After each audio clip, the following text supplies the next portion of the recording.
Bienvenue sur Les Nouveaux Livres, le podcast qui démocratise les business lifestyle en France. Le podcast qui met en avant les entrepreneurs qui ont décidé de mettre leur business au service de leur vie et non l'inverse. Car nous sommes au début d'une nouvelle ère, une ère des nouveaux riches, mais pas n'importe quelle richesse, une richesse intérieure, une richesse où la liberté est le nouvel Eldorado. La liberté de choisir où, quand, comment et avec qui travailler, une liberté de choisir où vivre et comment on veut impacter le monde autour de nous. Moi, c'est Chloé et je te donne rendez-vous chaque semaine, seule avec mes pensées ou accompagnée de ceux qui ont osé sauter le pas vers la vie de leurs rêves. Dans cet épisode, on s'envole à Bali pour rencontrer une femme inspirante, une coach de vie solaire et rayonnante, Alicia, qui a su transformer sa vie et qui aide maintenant les autres à faire de même. Du coup, Alicia, peux-tu te présenter et nous raconter un petit peu qui tu es? Du coup, je suis Alicia, je suis coach depuis plus de 4 ans, bientôt maintenant. J'ai 32 ans, j'habite à Bali. Ça fait 3 ans que j'y suis, mais que je fais des allers-retours avec la France. Maintenant, c'est officiel, je suis là-bas. Je suis coach en développement personnel, j'aime bien dire aussi en affirmation de soi, parce que j'aide vraiment les entrepreneurs, les jeunes entrepreneurs ou les femmes à reprendre leur pouvoir et à se révéler, que ça soit dans leur activité ou même dans leur vie personnelle. Donc, je travaille beaucoup sur tout ce qui est transformation intérieure, guérison, mindset, manifestation, c'est assez large. Ok, trop bien, trop bien. Et est-ce que du coup, que faisais-tu avant? Est-ce que tu as toujours été dans le coaching ou tu es passé par le salariat et est-ce Ouais, que tu étais salarié à un moment? j'ai jamais voulu être entrepreneur. Je connaissais même personne dans mon entourage qui était entrepreneur. Enfin, c'était pas du tout dans ma réalité à ce moment-là.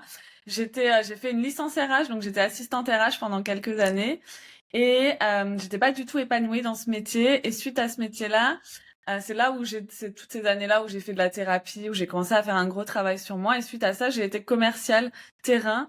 Donc c'est là où vraiment j'ai fait du porte-à-porte, de la vente. J'ai fait quelques années en tant que commercial et coach commercial. Je coachais les vendeurs qui rentraient aussi.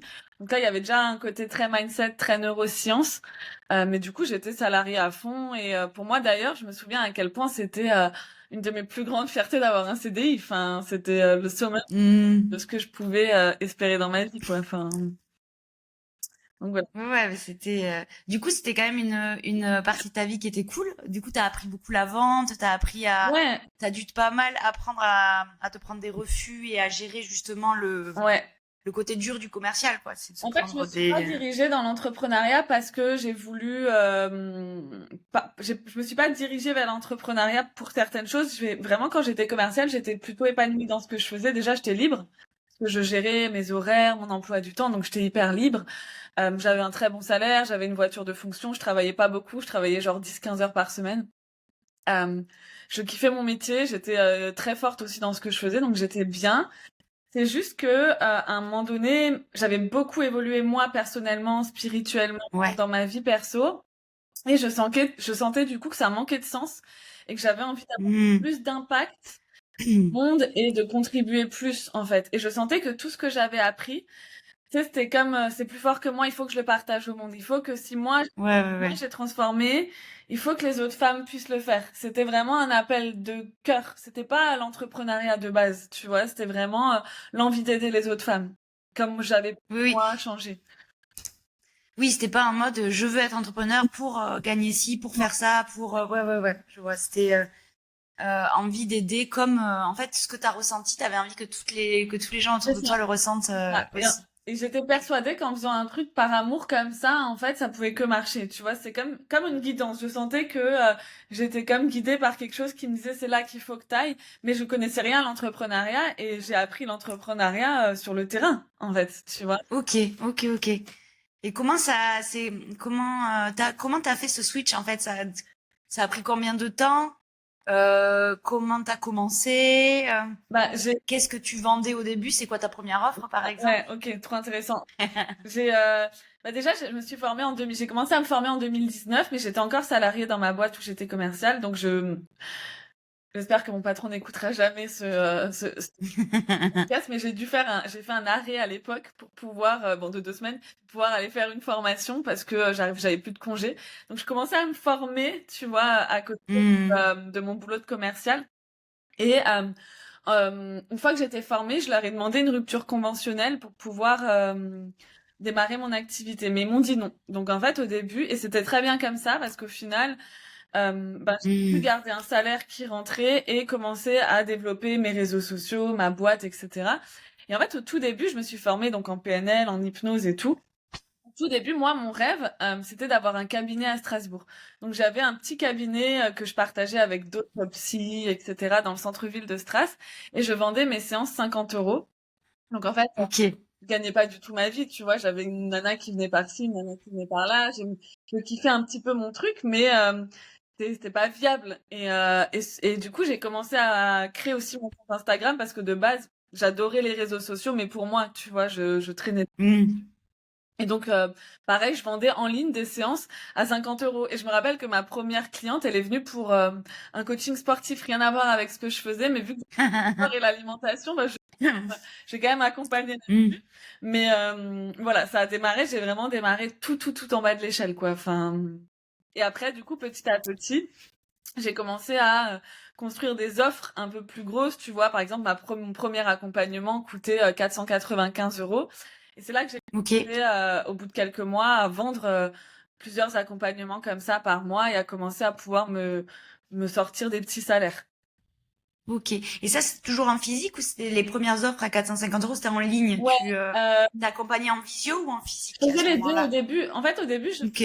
le coaching, je le faisais en ligne et pour l'hypnose et je formais en Reiki et Oui. en énergétique. Donc pour l'hypnose et pour le Reiki, j'accueillais des gens au cabinet. Sauf qu'en fait, j'ai eu mon cabinet pendant à peu près une année et en allant au cabinet tous les jours, je reprenais, tu sais, parce que c'était en ville, donc je prenais les transports en commun, Ouais. je faisais du 8h, 18h, etc. Et en fait, j'avais l'impression d'être à nouveau dans ma vie de RH. Tu vois, dans la Ouais, ouais, je vois. très enfermée dans un bureau, toute la journée, t'es là entre quatre murs. Et c'est là que j'ai découvert que certaines personnes travaillaient en ligne à Bali.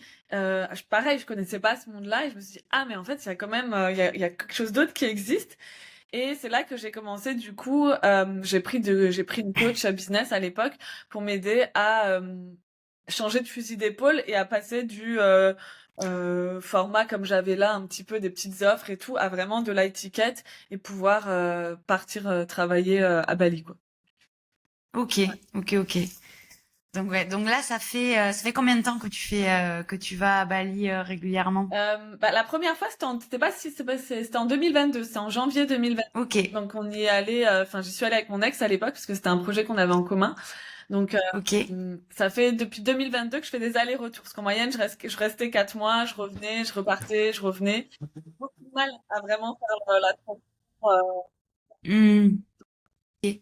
Et donc, tu as eu un transfert physique digital avec donc une coach business. Ouais. Et du coup, tu as commencé à bouger un petit peu, à aller à Bali et à... Quand c'est que tu as vécu vraiment de ton offre purement digitale? En mode, en mode vraiment digital nomade, freelance digital. Après, ça dépend ce qu'on appelle vif, parce que déjà, quand j'avais mon offre à Oui, 495 euros, en fait, ça marchait bien. Tu vois, je faisais beaucoup de volume. Je pouvais la vendre, par exemple, parfois 10, 12, 14, 15 fois par mois. Tu vois.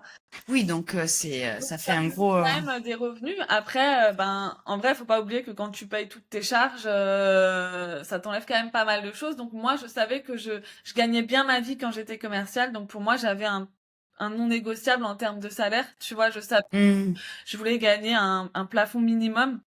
Et là, à ce moment-là, tout ce format-là, je me sortais un SMIC. Tu vois. Donc Ouais, ouais, ouais. au bout d'une année, une année et demie, je me sortais un SMIC. Et quand j'ai switché sur du high ticket, etc., quand j'ai fait cette bascule, quelques mois après, je pouvais me sortir des salaires plus grands, du coup. Donc, Ok, ouais. ou, on va dire que j'ai démarré en 2020. J'ai démarré à côté de mon job en 2020, donc je travaillais à côté. Et ça, maintenant, c'est quelque chose que je conseille vachement parce que je vois beaucoup de femmes qui arrêtent complètement de travailler, mais qui, du coup, Ouais. très trigger, tu vois, par l'argent, etc. Et c'est pas bon Mhm. quand t'es vraiment... Oui, parce que du coup, il y a de la peur, il y a le fait de pas savoir comment faire, de pas joindre les deux bouts, et Ouais. c'est pas forcément ouais, c'est vrai. Donc je pense qu'il faut Ouais, pas c'est vrai. avoir peur de faire les deux au début. Et puis en vrai, c'est la vie aussi. Il y a des phases où il faut s'investir plus. Moi, je me souviens. Parce que en fait, pour la petite aparté, c'est quelque chose qui m'a marqué parce que c'était fort. Donc ils ont jamais voulu que je prenne de rupture conventionnelle. Ils voulaient pas. Donc j'ai dû démissionner. Mhm. Mais je voulais avoir mon chômage. Je savais que je pouvais avoir 2 ans de chômage. Et du coup, j'ai pris un job, Mhm. passé d'un job de commercial où j'étais quand même voilà bien et tout à j'ai pris un CDD de 3 mois en tant que caissière chez Nocibé. Et en fait Ok. ça a été hyper dur parce que j'avais jamais fait, tu vois, un travail comme ça où du coup t'es complètement un autre univers. Et ça m'a beaucoup appris parce que avant j'étais quelqu'un de très impatiente quand j'allais dans les magasins, tu sais, quand ça allait pas vite, Mhm. j'étais toujours un peu très impatiente. Là, le fait d'être celle qui est derrière la caisse à Noël, c'est la période de Noël, je galérais, je savais je calculais hyper, enfin tu sais, je faisais pas mes calculs rapides, j'avais du mal à emballer les cadeaux, enfin j'étais une galère Ouais, totale. Ça m'a vraiment servi de leçon. Mais tu vois, genre à cette période-là, je me souviens que j'allais le matin, je me levais à 5h30, je bossais sur mon PC, je faisais mes premiers posts Instagram sur Canva, Ah ouais. boulot, je rentrais le soir, j'enchaînais avec les premières clientes que j'avais, tu vois, et je faisais du Ok, ouais. 21h. Mais en vrai, ça a été une période hyper importante dans ma vie parce que ça m'a montré la détermination que j'avais. Tu vois, j'étais fière en Mhm. fait de me dire mais je suis capable d'avoir 2 tafs parce que je sais pourquoi je le fais en fait, tu vois. Ouais, je vois. Je pense qu'il faut pas avoir Mhm. peur d'avoir des phases très intenses, tu vois, dans sa vie parce que derrière tu récoltes aussi le travail. Les Tu fruits, vois. oui, puis c'est quelque part aussi, enfin, si tu penses un peu, enfin, si tu crois un peu à toutes ces choses, je sais que oui, qu'un petit peu l'univers il teste et Bien tu sûr, montres un petit peu ce que tu en veux et qu'à un moment donné, exactement, si tu montres que tu es déterminé assez longtemps, clairement. je pense que il y a du résultat, ouais. Ok, ok, bon, ben ça c'est super intéressant. Hard worker, Alicia, intensité. Je pense que Euh, un temps. Je suis pas non plus, tu vois, hmm, quand tu me disais business lifestyle, c'est totalement moi. Moi, je sais que mes valeurs, c'est vraiment aussi d'être dans mon bien-être, de profiter de la vie, d'être avec mes proches, etc. C'est pas d'être à la tête d'une entreprise où je vois plus personne et je bosse de 8h à minuit tous les jours pour faire des millions, mais pour rien profiter derrière. Mais je pense quand même qu'il y a un temps où il faut savoir aussi répondre aux tâches donner de soi. et donner. Hmm. Ouais, clairement. Mais c'est intéressant parce que ça montre vraiment aux gens que c'est pas parce que souvent on dit oui bon les gens sur internet ça a l'air simple et tout mais ça montre quand même que pour avoir un certain business qui tourne autour de sa vie derrière avant d'arriver à ce Et puis, point-là il y a quand même un gros travail à faire autant sur soi que que dans le business sur la vente et il y a un package de connaissances à avoir je pense et c'est un peu tout en fait c'est un peu une polyvalence D'ailleurs, au niveau des compétences, tu me parlais du Reiki et de tout ça. C'est quoi si tu pouvais donner une liste de tous tes fusils d'épaule, tout ce que tu as, les compétences que tu as dû ou pas, ou même avoir envie d'acquérir? en, C'est parce que c'est intéressant. en J'ai l'impression qu'il y en a des centaines. Bah, La vente. en vrai, ta question, je suis pas sûre que tu vas apprécier ma réponse, mais je pense que c'est beaucoup d'intuition, tu vois. C'est-à-dire que je Hmm, n'utilise pas ni, alors l'hypnose, je peux faire parfois des petites séances, mais le Reiki, je l'utilise plus vraiment. Le coaching, j'utilise absolument pas ce qu'on m'a appris parce que c'est des protocoles. Tu sais, quand tu m'as vu coacher, donc je suis pas en train ouais. de lire en fait, c'est très, je pense qu'en fait, je l'ai fait à l'époque pour la légitimité parce que Hmm, parce qu'en plus, c'est un métier où tu accompagnes l'humain. Mais moi, ce qui m'aide, ce qui me permet d'être, je pense, une bonne coach, c'est qu'en fait, je me suis enfin, depuis que j'ai 23, 24 ans, je me fais accompagner, tu vois, donc je transforme tout le temps chez moi. Je suis tout le temps en train de me former, de me renseigner, de lire, d'être accompagnée par des thérapeutes, des coachs ou autres. Et donc, en fait, je pense que ma capacité à transformer chez moi me permet de coacher les autres. Tu vois ce que je veux dire? Donc, ouais, je vois. après, pour l'entrepreneuriat, j'ai dû quand même apprendre, et encore, enfin, tu vois, j'ai dû apprendre à utiliser un peu mieux Instagram, mais pareil, je fais pas non plus enfin, je pense qu'au quand on est passionné par ce qu'on fait, énergétiquement, il y a quelque chose Qui se ressent. qui se ressent et les autres viennent à nous. En tout cas, moi, pour en arriver là où je suis aujourd'hui, après, je suis loin d'être millionnaire, mais c'est déjà très bien. J'ai pas eu besoin de développer des grosses techniques de dingue. C'est-à-dire que juste j'y vais avec le cœur, en fait, et je partage. C'est beaucoup plus, par contre, c'est énormément de travail mindset, tu vois, c'est-à-dire sur les Ok. croyances, sur débarrasser toutes les barrières, en fait, qui m'empêchent d'aller là où je veux, enfin, pour dépasser tous les plafonds de verre que je peux avoir. Après, j'ai appris, voilà, à utiliser un peu mieux Canva, à faire des tunnels de vente, à utiliser System.io, à gérer ma compta, à m'organiser dans le temps. Donc oui, il y a ces formes de compétences-là, Il y a ces compétences. mais Mais pour toi, c'est pas le plus important, quoi. C'est pas vraiment. c'est important et c'est pas non plus, c'est pas non plus des compétences. Enfin, c'est simple quand même à apprendre. Tu vois, si tu, enfin, c'est. Oui, si tu t'y mets, à un moment donné, t'apprends. Oui, oui. Bien d'accord, bien d'accord. Ok. Et du coup, j'aimerais qu'on parle un peu d'une journée typique dans ta vie à Bali. Ok. Un petit peu. Alors, il n'y a pas de typique, mais du coup, ta journée idéale quand tu travailles.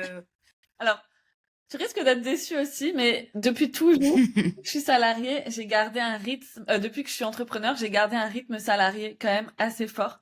Alors, Ok. je me sens plus du tout salariée, je me sens pas enfermée, etc. Mais je suis quand même quelqu'un qui aime avoir des routines et mes journées sont préparées à l'avance, sont organisées à l'avance et elles se ressemblent quand même beaucoup, tu vois. C'est-à-dire que je me lève, je fais ma routine pratiquement tous les matins, c'est-à-dire que je vais faire de la cohérence cardiaque, du journaling, pratiquer de la gratitude, je vais peut-être des fois lire un petit peu, enfin je vais me prendre un temps de pour moi, hein, Hmm. concentré.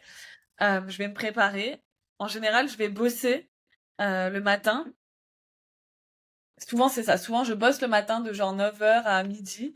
Ensuite, je vais faire une pause, surtout à Bali, je vais faire une pause de midi à 15 heures. Donc, je vais aller au sport, notamment.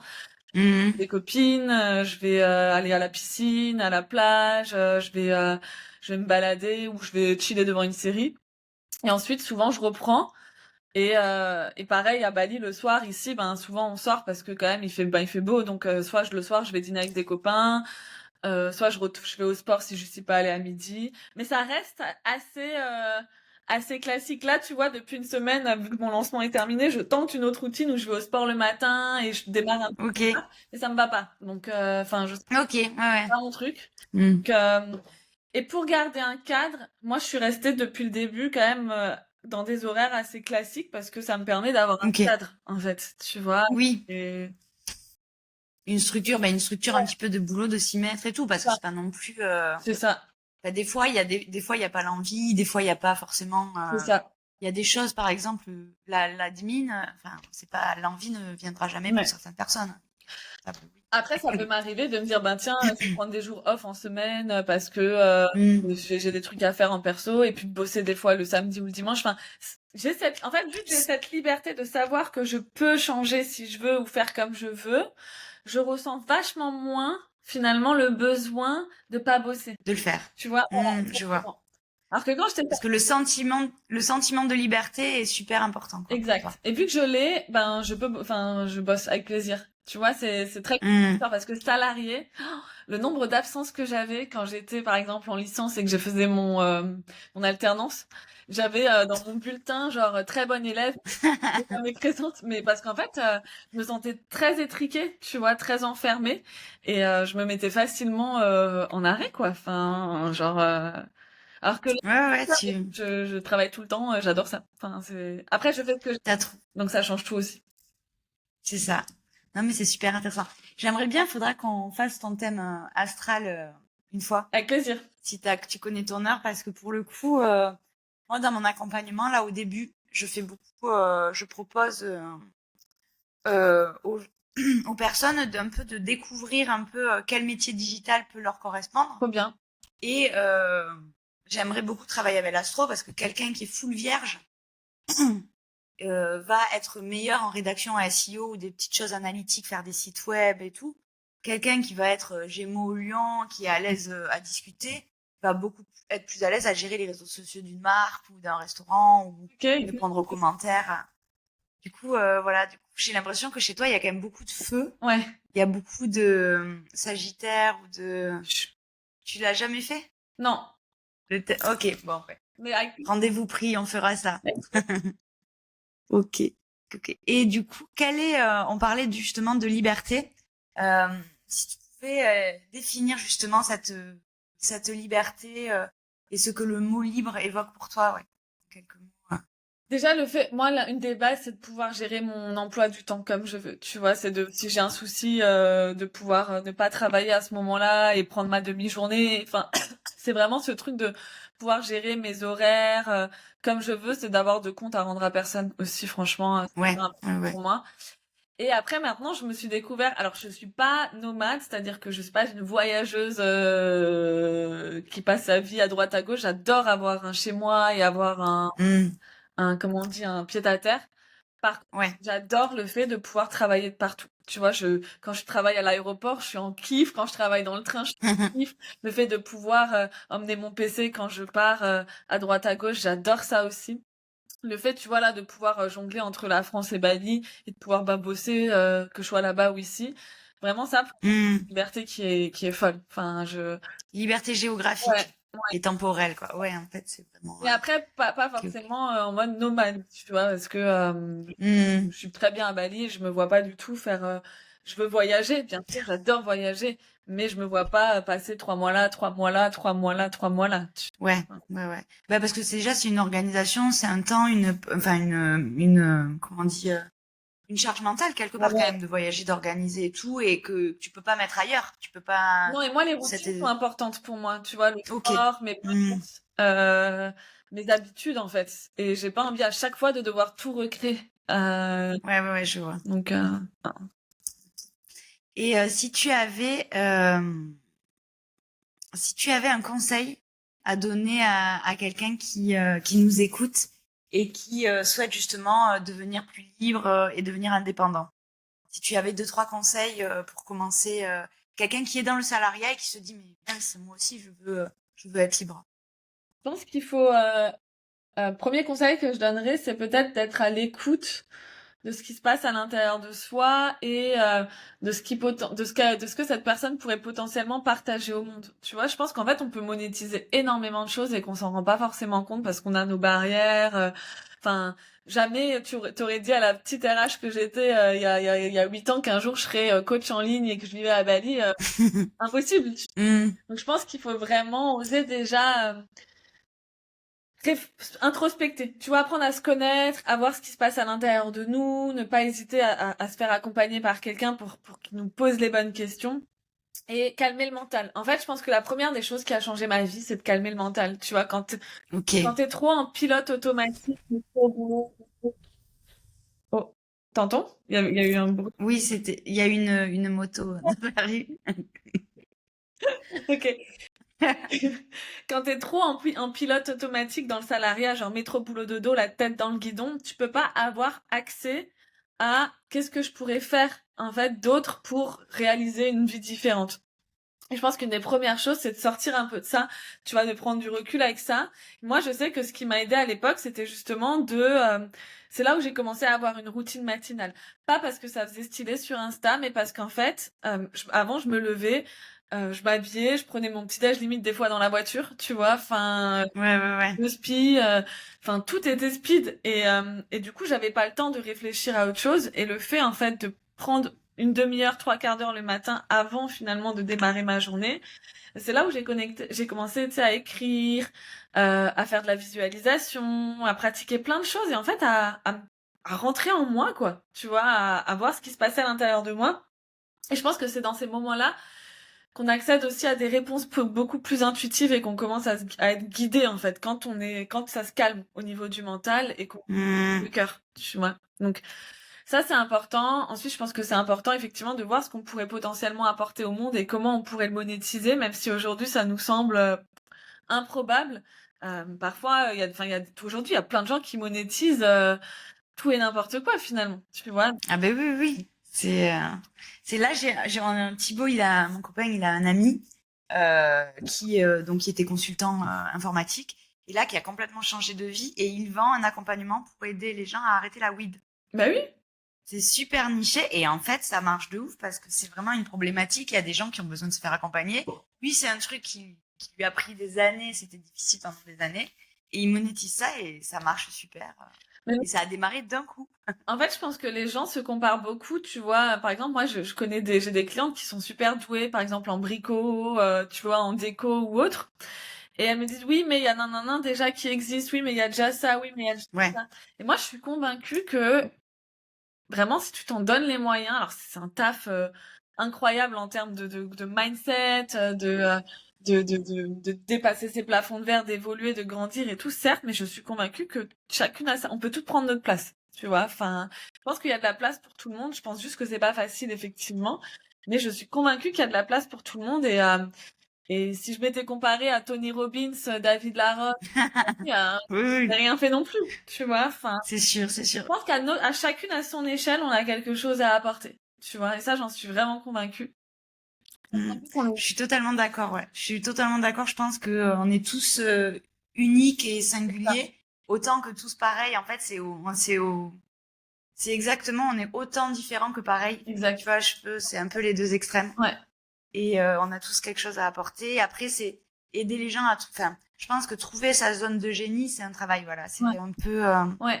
Et après, trouver ce qu'on peut apporter. au-delà de ça, je pense que un des meilleurs conseils que je pourrais donner, c'est de s'entourer différemment. Tu vois, moi, quand même, même si j'adore mon entourage en France, je suis très proche de mes amis, etc.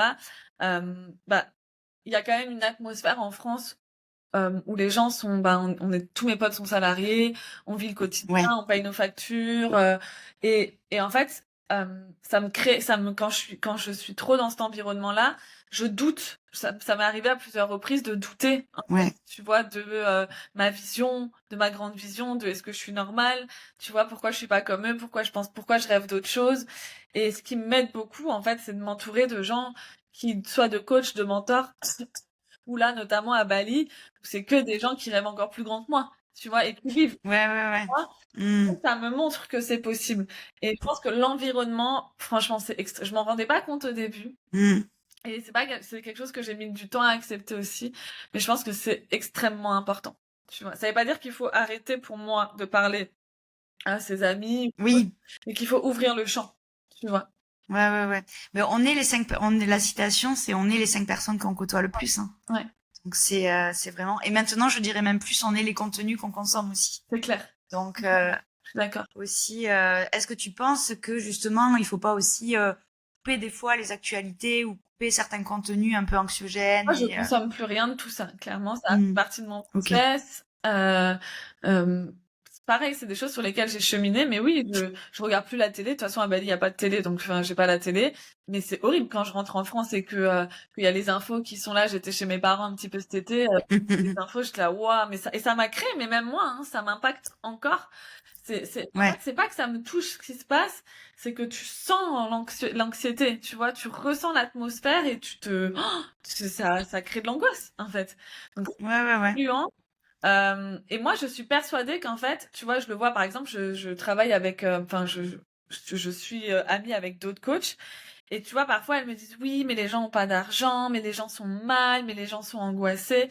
Et en fait, je crois juste qu'on projette notre propre réalité. oui, Et c'est vrai que si elles se racontent ça, ben, elles vont attirer que des gens qui n'ont pas d'argent, qui n'ont pas les moyens.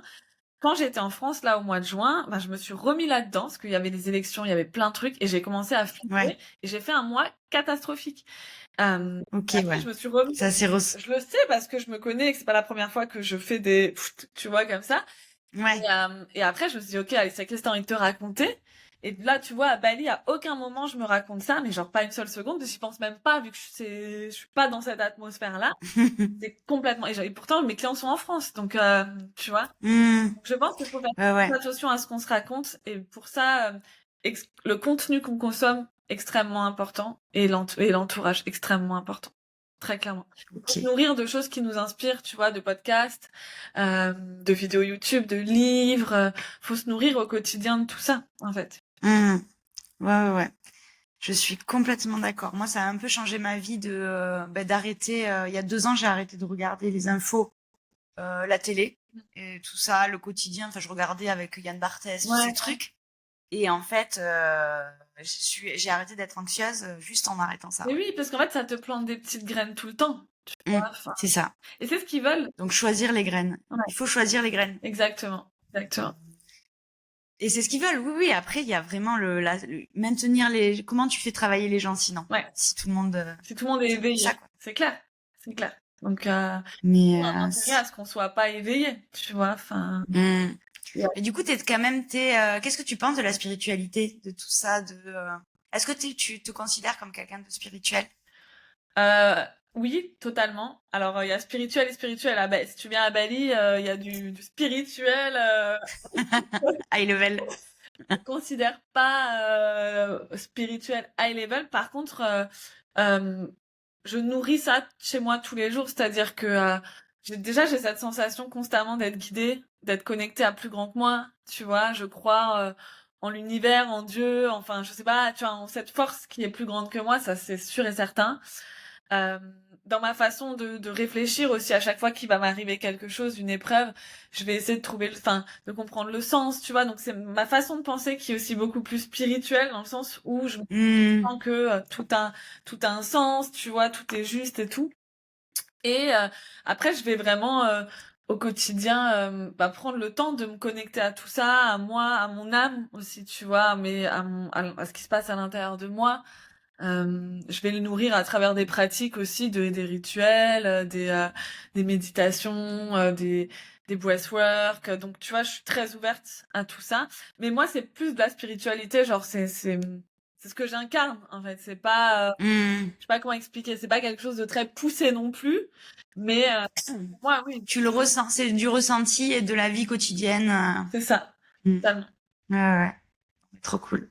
Trop cool. Bon, ben, on arrive sur la fin.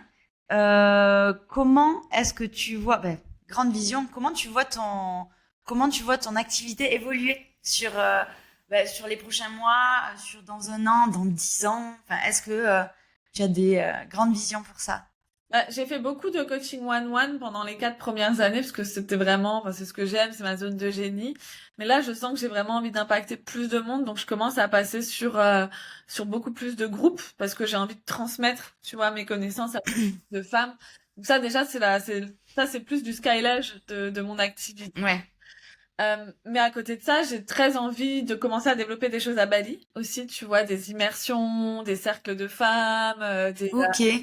peut-être pas forcément des grosses retraites parce que ça c'est vraiment un travail à part entière, mais en plus je commence à avoir beaucoup de contacts sur Bali qui me demandent de l'aide, donc je sens que j'ai un truc à développer aussi ici sur place.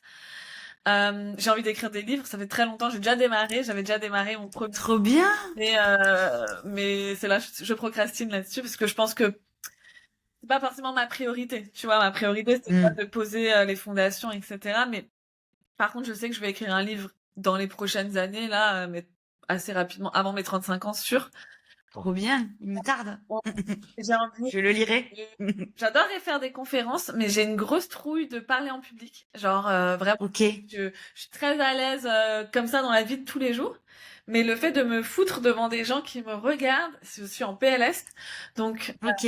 c'est quelque chose sur lequel je vais travailler forcément, mais j'aimerais bien à faire des conférences, tu vois. Je fais déjà un petit peu des ateliers, j'en ai fait en France et tout, donc dans des petits groupes, ça va. Mais quand il s'agit de projeter sur la scène, alors là, je tremble. Donc, le côté centre de l'attention, être sur une scène, quoi. je sais pas ce qui se passe, mais tu sais que même quand j'étais commerciale, j'étais la pitre de mon équipe. Genre, je faisais, tu sais, tout le temps. Enfin, j'étais très à l'aise avec mes collègues. Quand mon patron me disait va au tableau pour expliquer quelque chose, je me mon corps était je fondais, tu vois. Enfin, je sais pas ce qui se passe. Genre vraiment, c'est presque phobique, tu vois. Donc, ok, voilà. Intéressant, ouais.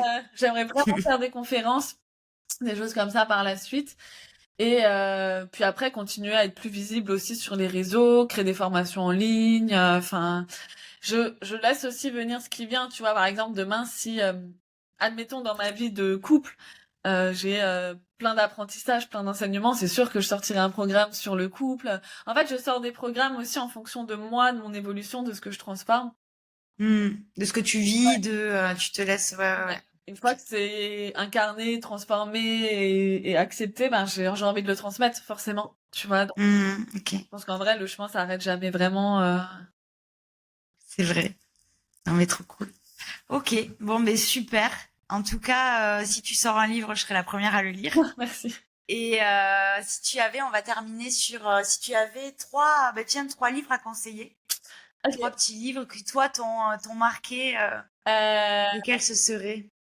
alors j'aime beaucoup un des livres j'y pense à chaque fois qu'on me pose cette question et pourtant c'est un des tout premiers livres que j'ai lu. Je sais pas si aujourd'hui il me ferait encore cet effet-là, mais c'était Transformer votre vie de Louise Hay.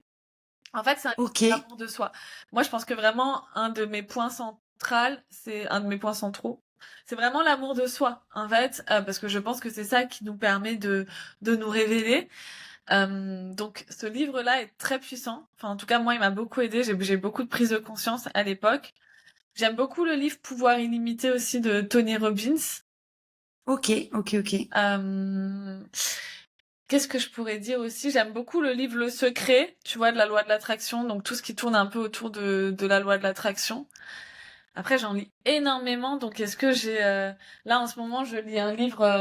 Enfin, je lis le livre de Anne-Claire Méret, mais c'est plus pour les entrepreneurs, tu vois. C'est Millionnaire. Millionnaire from the Heart, ouais. Beaucoup. Euh, le livre de Napoléon Hill, c'est aussi sur l'argent, réfléchissez et devenez riche. Je me souviens que j'avais Oui, c'est à vrai. l'époque aussi. Hmm. Faudrait que je replonge un peu dans tout ça, mais Ok. j'adore les livres de développement personnel. Je trouve ça très inspirant. Ouais, ouais, ouais. J'avoue que moi, depuis que je lis des livres de développement personnel et philo, j'aime bien aussi. J'ai du mal à relire de la fiction. Ah, moi, je lis Ça m'ennuie très vite. à part J'arrive Maud, plus, en fait, Maud Alika, parce que tu sais, c'est un mélange de... c'est, Ouais. c'est mi-fiction, ouais, ouais, ouais. Ok, bon, mais super. Je mettrai de toute façon tous les liens pour des livres et même les liens pour que où c'est que nos auditeurs, nos futurs auditeurs, puissent te retrouver. Donc sur Instagram. Instagram, principalement, Ok, Alicia Kakos. principalement. Et ouais, principalement sur Instagram. Ok, Ouais, super. Mais pareil, je mettrai le lien. Ok, ok. Bah, trop cool. Merci d'avoir accepté d'être la première invitée des nouveaux livres. Ça m'a fait trop plaisir. Merci. Voilà, voilà. Et du coup, bah voilà, bah, après, là, je pense que du coup, je couperai. Bon, mais trop coupé. Mais trop cool. En tout cas, c'est super. Merci beaucoup. Hein. Merci C'est à trop. toi. Cool, je faisais un Bienvenue sur les nouveaux livres. Bienvenue.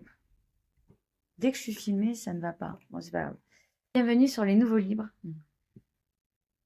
Bienvenue sur les nouveaux... Il y a un truc là-dessus. Je préfère un bêtisier au moins. Au pire, juste dis ce que t'as envie de dire, arrête de penser au script. Mais non, parce qu'il est bien mon squelette. Laisse-moi faire. Je vais peut-être mettre 1 heure, mais je vais le faire. Oui. Donc laisse-moi tranquille. Oui, c'est Occupe-toi de parfait. ta live. Mais je m'occupe de ma life, hein. Je fais Dans cette cette inspiration de la rhétorique du synonyme de la fesse. On est pas mal là. Qu'est-ce que t'en penses?